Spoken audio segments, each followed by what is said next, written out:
ରଥଯାତ୍ରାରେ ଜଗନ୍ନାଥ ବଳଭଦ୍ର ଓ ତାଙ୍କ ଭଉଣୀ ସୁଭଦ୍ରା ତାଙ୍କ ମାଉସୀ ଘରକୁ ଯାଇଥାନ୍ତି। ଜଗନ୍ନାଥ ମନ୍ଦିର ପାଖରୁ ଠାକୁରମାନେ ତିନୋଟି ଦିବ୍ୟ ରଥରେ ଯାତ୍ରା କରିଥାନ୍ତି। ଏହି ରଥଯାତ୍ରାରେ ସର୍ବପ୍ରଥମ ରଥଟି ବଳଭଦ୍ରଙ୍କର, ତାପରେ ସୁଭଦ୍ରାଙ୍କର ଓ ଶେଷରେ ଜଗନ୍ନାଥଙ୍କ ରଥ ରହିଥାଏ। ଜଗନ୍ନାଥଙ୍କ ରଥର ନାମ ନନ୍ଦିଘୋଷ। ଜଗନ୍ନାଥଙ୍କ ରଥରେ ଉଡୁଥିବା ପତାକାକୁ ତ୍ରିଲୋକମୋହିନୀ କୁହନ୍ତି। ଜଗନ୍ନାଥଙ୍କ ରଥର ଉଚ୍ଚତା ହେଉଛି 13.5 ମିଟର ଓ 16ଟି ଚକ ଲାଗିଥାଏ। ଏହି ରଥକୁ ବିଷ୍ଣୁଙ୍କର ବାହନ ଗରୁଡ ରକ୍ଷା କରିଥାନ୍ତି। ଭଗବାନ ବଳଭଦ୍ରଙ୍କ ରଥର ନାମ ହେଉଛି ତାଳଧ୍ୱଜ। ଏହି ରଥକୁ ବାସୁଦେବ ରକ୍ଷା କରିଥାନ୍ତି ଓ ଏଥିରେ 14ଟି ଚକ ଲାଗିଥାଏ। ଏହି ରଥର ଉଚ୍ଚତା ହେଉଛି 13.2 ମିଟର।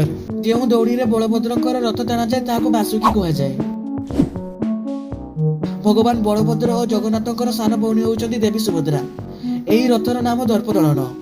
ଏହି ରଥକୁ ସବୁବେଳେ ଅର୍ଜୁନ ରକ୍ଷା କରିଥାନ୍ତି। ରଥର ସାମ୍ନାରେ ଥିବା ଘୋଡ଼ା ମାନଙ୍କର ନାମ ରଚକ, ମଚକ, ଜିତା, ଅପରାଜିତା। ତାଙ୍କ